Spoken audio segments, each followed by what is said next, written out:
Hello and a warm welcome to Federal special program Capital Beat. Amidst all these questions that why Congress is not extending a hand of support to Sonam Wangchuk, today Congress leader Pawan Khera met Sonam Wangchuk, who is on a hunger strike at Jantar Mantar, demanding the resignation of Union Minister Dharmendra Pradhan and urged him to end his fast in view of his deteriorating health.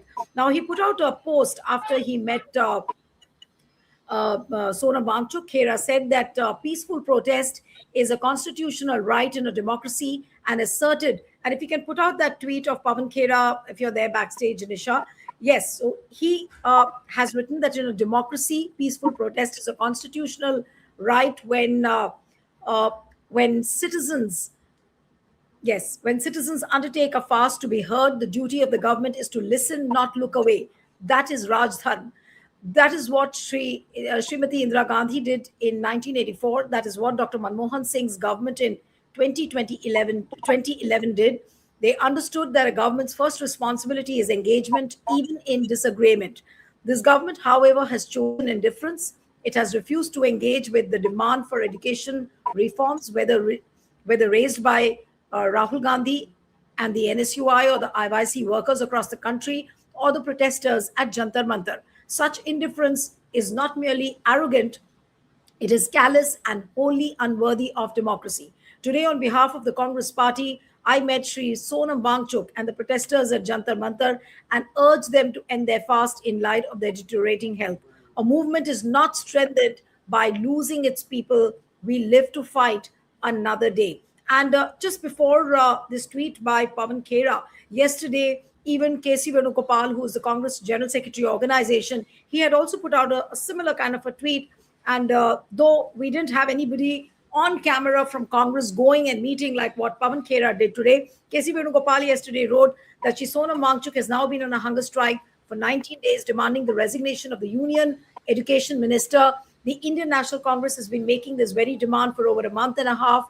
We share the anguish and outrage that Sri Sonam Wangchuk ji feels, especially due to the lack of accountability within the Modi government for the collapse of the examination system in particular. In view of his health condition, we appeal to Sri Sonam Wangchuk to end his fast. His concerns are our concerns and that of the other opposition parties. Rest assured, we will continue to confront the Modi government and demand the education minister's resignation. Now, while as we speak, today is the big day for Congress in Dehradun. It's 17 July when Chhatro Ki Gunj is supposed to take place in the evening. The program starts at 7:30 sometimes, where Rahul Gandhi is going to interact with a number of students. What we are told, more than 5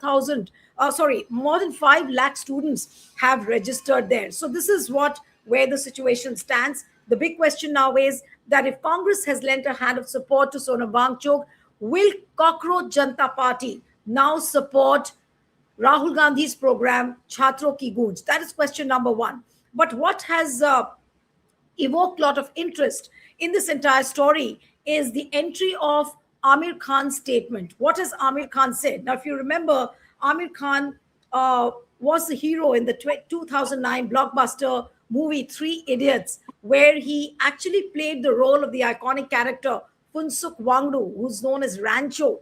And that part was played by, and everybody thought that it was Sonam Wangchuk who was the motivation behind, and it was Sonam Wangchuk's role, which was played by Aamir Khan. But very interestingly, Aamir Khan has firmly shut down the long-standing belief that his iconic character, Phunsukh Wangdu, which is Rancho, was based on the life of Ladakhi innovator and education reformer Sonam Wangchuk. He was speaking at a public event where Aamir Khan has clarified that neither he nor his film's writers had any knowledge of Wangchuk when the movie was being made. While setting the record straight factually, the actor also extended his strong moral support to Wangchuk, who is currently on an indefinite hunger strike, and expressed deep concern over his rapidly deteriorating health. So let's quickly first discuss Aamir Khan's entry into this entire saga. And if you've seen before that, Omi Vaidya, who played the role of Chatur in Three Idiots movie, he also had put out a video in support of Sonam Wangchuk. In fact, he spoke about the fact that Sonam Wangchuk was the inspiration behind that movie. And today, Aamir Khan is totally denying that. So we'll try and discuss the Aamir Khan bit and then come to the politics Joining me this evening is Yogesh Pawar, who joins us from Mumbai, and he's known for writing excellent feature articles as well. Thank you so much, Yogesh, for joining. He's a brilliant journalist of Maharashtra. We have Pushpraj Deshpande, author and policy expert. Thank you so much for joining. We have Sujata Paul, Congress spokesperson, joining us from Dehradun. She's a witness to all what is happening today in Dehradun. Thank you so much, Sujata, for joining. And we have TK Rajlakshmi, senior journalist and political commentator. And let me begin with Yogesh Pawar. Yogesh, why do you think Aamir Khan denied the fact that, Sonam Wangchuk was not the basis of the film? Yes. हाँ मैं अभी debate में हूँ Sujata, I think you have to mute yourself. Sujata, just mute नहीं अभी yourself. नहीं कर पाऊंगी Sujata, just mute yourself. Yeah.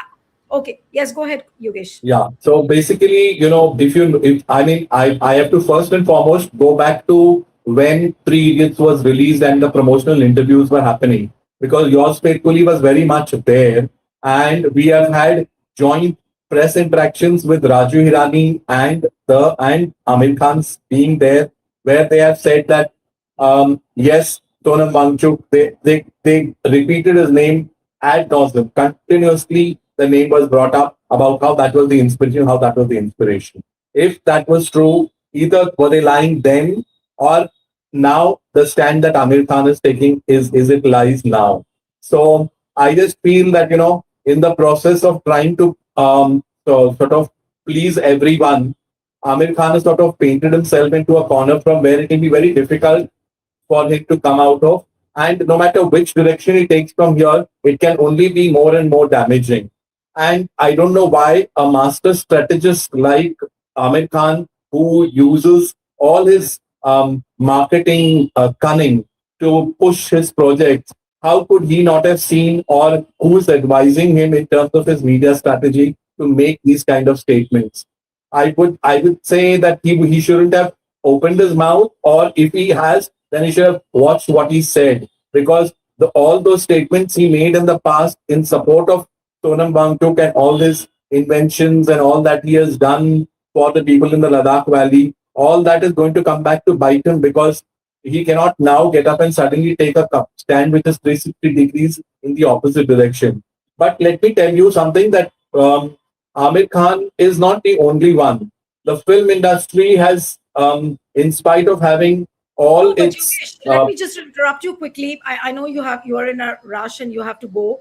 But is Aamir Khan trying to save his skin in a way? He doesn't want to get into any further controversy because of his recent marriage. So the only reason why he made that kind of a statement was he's trying to distance himself from.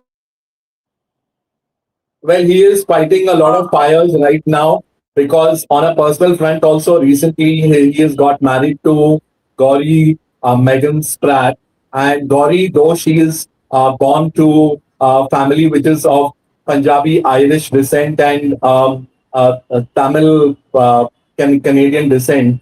So in spite of that, and she's a practicing Christian. In spite of that, some Hindu groups overzealous Hindu groups have gone to town saying all kinds of things. In fact, there is a sadhu from one of these extreme right-wing Hindutva groups who has said that anybody who gets his head will be given 5 crores, and they will fight all his legal battles for whoever brings Aamir Khan's head.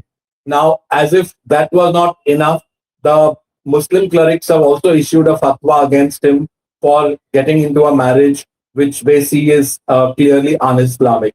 So he is fighting fires on that front as well. And you will remember that he's still licking his wounds from that massive loss in 2022. A mega big budget project, Lal Singh Chaddha, which was made a remake of Forrest Gump, which Atul Kulkarni had written, by the way. So it was seen as going to be one of the biggest projects at that time. They had timed it in such a way that all multiplex screens were sort of taken over. Other films were told to stagger their releases. All that was done. And then the extreme right-wing Hindu groups began to first, in terms of Chinese whispers, then the keyboard warriors came aboard, and slowly it built into sort of a momentum to ensure that anyone who goes to this see this film or says anything promoting it was seen as anti-national, anti-India, anti-Hindu. All that was sort of brought into play, and they suffered huge losses. And you will remember that it was soon after that that there was a sort of the Aamir Khan production. There was a whole shake-up, and through that shake-up, one of the fallouts was that his marriage with Kiran Rao also came to an end, his earlier wife. So he is still licking his wounds from that, and at the same time, right now, there's a whole cancel culture going on. People are the right wing sort of is holding hands together and ensuring that they want to single out particularly. Bollywood has never believed in Hindus and Muslims like that. Bollywood has always had all religions working together. But for the first time now, everybody is being targeted for everything that they do, whether it is Amir Khan, Shah Rukh Khan, Salman Khan. And you will notice that they've all bought their peace in different ways. Salman Khan goes and flies kites with Modi ji on Sangram, or Shah Rukh has ensured that he doesn't make any political statements. So similarly, Amir Khan also, you will notice like others in Bollywood who have started crawling, not only when they are expected to simply bend, begun to crawl, they have all started doing this, and Amir Khan is also now following suit, because you can only take on so many enemies at one particular time. So I can understand that he must be feeling cornered, but nevertheless, he should have chosen silence to get up and make this kind of a statement that Three Idiots was not related to this. In fact, even to this day, it is a hugely popular film on all the flights flying from Singapore towards China, all over China, Japan, Southeast Asia. Three Idiots is still seen as a very inspirational film, and they always link it to Sonam Wangchuk and what he has done. So, because of which, everywhere across Southeast Asia, people know Sonam Wangchuk. Now, to say suddenly that this is not connected is, I think, very sad and laughable. Neelu? I'm glad you've explained this, and let me now move on to politics, part of the whole protest which is happening. Thank you so much. I'm going to Yogesh. go off, please. Yeah. Thank Thanks a lot. Thanks a lot, Yogesh. Now let me so let me now turn towards the political part of it. Now with KCV writing a tweet today, Pawan Khera meets Sonam Wangchuk. Now the big question is Cockroach Janta Party going to extend a hand of support to Congress? Let me go to Sujata Paul first. Sujata, people have started saying that there could be some sort of an alliance between Congress and Cockroach Janta Party. Good evening, Neetu, to my co-panelists and to your audiences. I don't know from where these stories are coming up, because when students protest, then obviously for us it is very, very important, because we are the largest political party as far as the opposition is concerned. And it is our duty to ensure that nobody feels left out. And therefore, we stand with our students, we stand with our education system, we stand for correcting all the wrongs which plague the education system today. But having said that, as far as the Cockroach Janta Party is concerned, it is a movement of the youth, and if they are conducting that, we have no questions as far as that is concerned, like I've said to you in your program earlier also. However, when it comes to Mr. Sonam Wangchuk, of course, we are all concerned about him. The government might not be bothered, but it is of the utmost importance to understand that when you are in power and somebody is protesting, somebody is calling out to you, you must listen, because you are the ones who are responsible for whatever is endemic to the system. And if you're not willing to listen to Mr. Sonam Wangchuk, who's standing with our youngsters at Jantar Mantar today, who is to be blamed? You cannot blame the Congress party or some other political party or some social activist for the education system being hate and so many of our youngsters having committed suicide. You have to have some compassion within you, and you have to take responsibility and ensure that the accountability that the people of this country are expecting of you, asking of you, you exhibit that now. That is not happening. And as far as Sonam Wangchuk ji is concerned, you know very well that yesterday Mr. K.C. Venugopal had put out a post on X, and I had mentioned it earlier also. I'm not sure whether it was your program, that the concern is clearly there. But let's keep the political aspect of it separate, and let's keep the issue foremost, because today the issue is the youth of the country and what is happening to the education system. It is literally being mauled.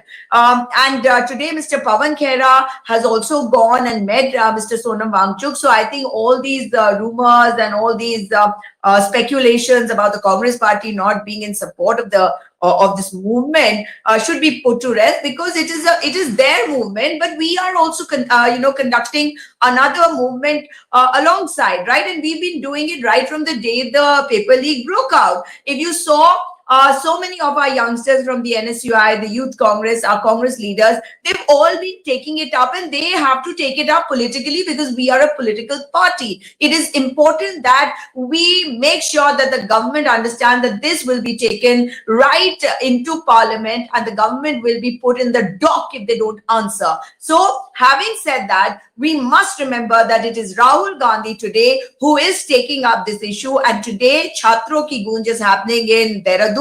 And unfortunately, one of our Congress, senior Congress workers died yesterday when an iron garter fell on him at the venue, and Rahul Gandhi ji has gone to meet his family at his home. And as we speak, he's probably there.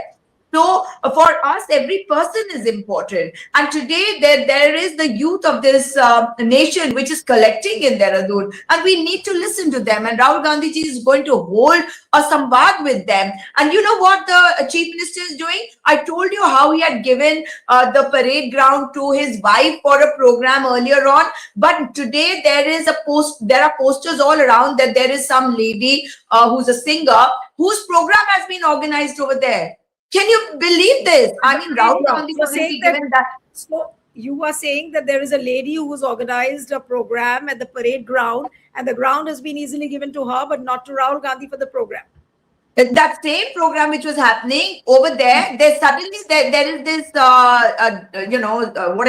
some concert happening over there. So, Janta, if I remember correctly, that day you were there on the program, but didn't you say that the DM, Mr. Dr. Chauhan, I believe, I hope I'm getting the name Mr. Chauhan. Ashish Chauhan. Ashish Chauhan. Didn't he say that there was a government program whose duration has increased, and which is why the ground was denied to Congress? So that is an excuse. This lady, I think her name is, I don't know, Jasmine Sandglass or something, and it's her program which is being organized over there, probably as part of that function. And you know what? To top it all, the Chief Minister today held a Yuva Samvad somewhere with students. Can you imagine how scared they are of Rahul Gandhi? And they also sent out their women onto the streets to protest against Rahul Gandhi today. Can you believe that? I can't believe that these women are so stupid and so crazy that they can't speak for Ankita Bhandari's, VIPs, people who expected her to prostitute to them.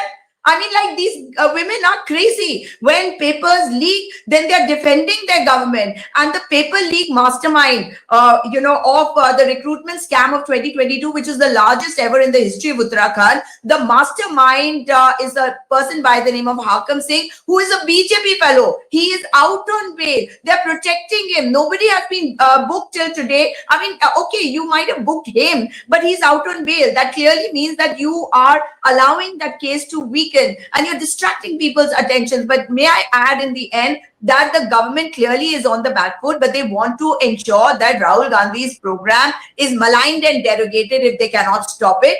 But they don't know Rahul Gandhi. If Rahul Gandhi has decided that he's going to hold this program, he will. One quick question, one more quick question. Did you also find incidents where Rahul Gandhi's posters or hoardings were removed, like what they were done in Kota? Were there incidents like that in Dehradun also?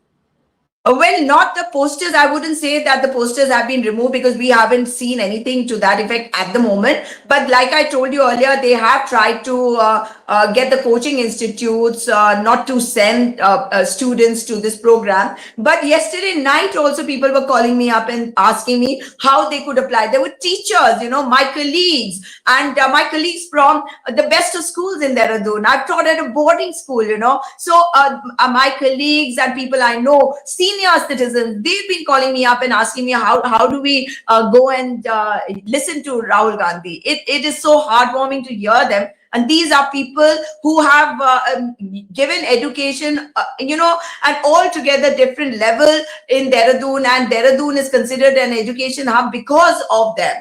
Yes. Now let me come to Raj Lakshmi to get a perspective. That Raj Lakshmi, now we see a certain synergy now between Cockroach Janta Party and Congress. Congress leaders have also extended a hand of support to Sonam Wangchuk. Now, likewise, shouldn't we expect the same from Cockroach Janta Party? And if that becomes a reality, how do we see these forces getting synergized towards a common cause, which is much bigger? Well, the CJP's organizational spread is not all that much, Neelu, as of now. I mean, it might expand in the forthcoming days, etc. Uh, so one doesn't know that. But as far as as far as the Congress is concerned, I think its organizational reach is far more, than the CJP's as of now. So for the CJP to sort of add on to the Congress's efforts, well, it can, but I don't see it happening as of now. So as far as I see it, I think there are two, independent things happening. I mean, of course, the Gunj, the Yuva Gunj, protests are going on. At the same time, the CJP is confined to, as we've sort of you know discussed this here several times, that it's confined to a particular area as of now. It's not even pan India. Yes, there have been sort of there have been expressions of solidarity and support, from various, let's say, secular, and democratic sections of society on this whole issue of education and the suicides, the need suicide. It's a hugely emotive issue. It's a very strong issue in itself, and plus, of course, the other issue of the other issue of corruption in education. But the fact remains, as we've also been sort of discussing, Nilu, that there are other issues also to be sort of taken up. For instance, NEP as a whole, the entire thing of centralization of education, the commercialization of education, and then of course the communalization of education, which has also happened, in fact, with a far renewed in fact effort, since 2014. So all these things, have to be sort of addressed and have to be sort of taken up by the India alliance as a whole, because I do not see the ruling party or the NDA, doing this now. In fact, large segments of the India alliance have gone and expressed support, and in fact, the Congress also has. As Mr. Khera has, and Mr. Venugopal too. And in fact, prior to that, we had Shashi Tharoor also in his own, individual capacity, also sort of urging Mr. Sonam Wangchuk, to give up his fast, etc. So I think as such the India the India alliance as such, as a cohesive group, is quite sort of clear in this, that they are opposed to the way the government is conducting itself. They are not sort of Yeah, responding to the demands of the protesters. Yeah, sorry, go ahead. right. No. Your audio broke in between, so that is why. It did. Yeah, yeah. Okay. So you want to complete your point, Raj Lakshmi, then I'll go to Pushpraj. Yes. Yeah, no. So I was just saying that as we have discussed it also here several times, that all these efforts, they actually complement each other. They should not be seen as antagonistic. They should not be seen as competitive to each other. Also, they can be now. Now I'm in fact quite happy, that education as such has come to the fore as an issue. Now it all depends on how these forces, take take it forward in some kind of a cohesive form. It has to have some kind of a cohesiveness. It can't be done in silos. It can't be done in sort of compartments, and just sticking to, of course, the education ministers resignation, because but the fact remains, uh, that is let's say a moral demand. It is some kind of a moral demand, which everybody is saying, and is also demanding. But at the same time, since he happens to be the central figure of the entire system, as has been seen now, in fact, the system of education as such, so he has to take some kind of a let's say moral responsibility for what has happened. So I think the demand to that extent is fine. I mean, and I don't see it happening, though. I mean, I don't see it sort of fructifying, because everybody said that there'll be cabinet reshuffle a few days ago, a few weeks ago, but nothing has really happened. So yeah, go ahead, All Neeru. right, now, yeah, no, Yeah. no issues. Yeah. I'll come to Pushpraj now. Pushpraj, what would you really say to the synergy now which we see between Congress and Cockroach Janta Party? Are we going to see something new just before the Parliament session? The Parliament session now begins on 20th. What can we see in terms of this entire movement, which way it goes forward? Uh, I mean, on one hand, we see the Chhatro Ki Gunj program, and now on one hand is the hunger strike of Sonam Wangchuk. How do we synergize this? And the big question again, that will Cockroach Janta Party also now support Congress? Will they be ready to do that? A very good afternoon to you, Neeluji, our panelists and our viewers. Firstly, as I've been saying on many of your shows also, every campaign needs both the substantive and the symbolic. The symbolic is necessary for visuals, which are powerful and they're emotive to move people. But the substantive is equally necessary to build foundations under our aspirations. And this is even more necessary because under this government, the media is compromised and doesn't amplify our voices. That is why we need to go to the people and build a grassroots movements. Now, this is what Mahatma Gandhi did with the Dandi Yatra, or what Martin Luther King did at Selma, or Nelson Mandela did through his Defiance campaign. Now, they didn't limit themselves to just Delhi or Washington or Cape Town or Pretoria. That is why, in my opinion, the Cockroach Janta Party should continue doing what it is doing in Jantar Mantar, and civil society should support them. And we must also recognize the left parties who have deployed their student wings, the ISA, SFI, and ISEF, to do the bulk of the work at Jantar Mantar. In fact, if I'm not mistaken, along with Sonam Wangchuk ji, multiple student leaders from the left are also on hunger strike. So on behalf of a grateful nation, we need to salute all of them. In parallel, we also need someone with the organizational muscle and reach and credibility to speak to India, because India lives in our 802 districts and 6.5 lakh villages. And in spite of appearances, that is what the Congress party has been doing. LOP, Rahul Gandhi and Congress party are doing that painstaking and hard work, and we should welcome them for doing that. To reiterate, both the left parties and CJP's efforts in Jantar Mantar and Congress party's efforts in the nation complement each other. We need to open multiple fronts and not just one broad front. So, and to answer your specific question, just like I wasn't fixated on the Congress party joining the CJP protest, I wouldn't fixate on the CJP joining in Congress party's Chhatron Ki Gunj. Both have their role, both have their spaces. Secondly, I want to say this I do need to say this.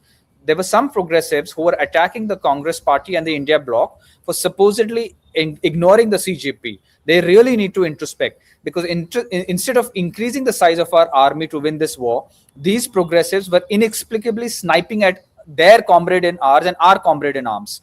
This weakens the shared cause, which is exactly what the BJP wants.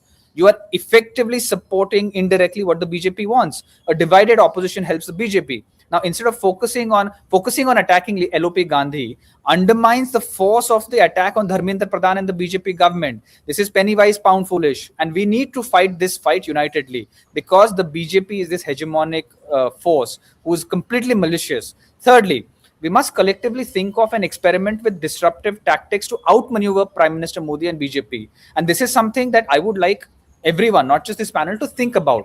Frankly, the BJP government just won't be moved with traditional tactics like hunger strikes or satyagrahas or civil disobedience.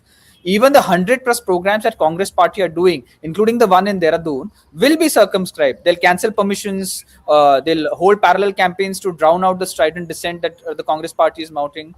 Now, given the relentlessness and the maliciousness of the BJP, we all need to collectively think about how do we outmaneuver them. We need to think about even more disruptive tactics, and that is something that we need to collectively focus on our energies on. Fourthly, in this light, I would propose that we need to now escalate the protests. It's not enough to sack Dharmendra Pradhan. There are serious structural problems that the BJP government has introduced in education. The UGC funding has been cut, which is causing fees hikes of upwards of 500%. RSS pracharaks are being stuffed into permanent positions, teaching positions. Pedagogic autonomies and curriculum are being destroyed. All of these require much more than a protest. And now, from the 20th, we're going to have the monsoon session of Parliament.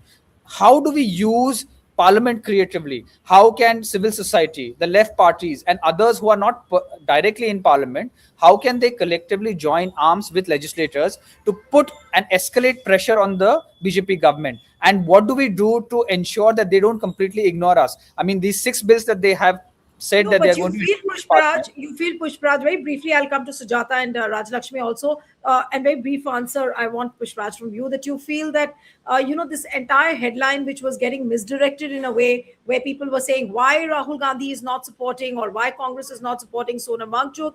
Now the spotlight is back on the government as to how the government will be held accountable. Yes, Pushpraj, very briefly, and then I'll go to Sujata. I agree with that assessment. And I actually found it very weird that they were shifting the focus away from attacking the BJP government and Dharmendra Pradhan and seeking endorsements from Rahul Gandhi and other India bloc leaders as if it's a film or a book.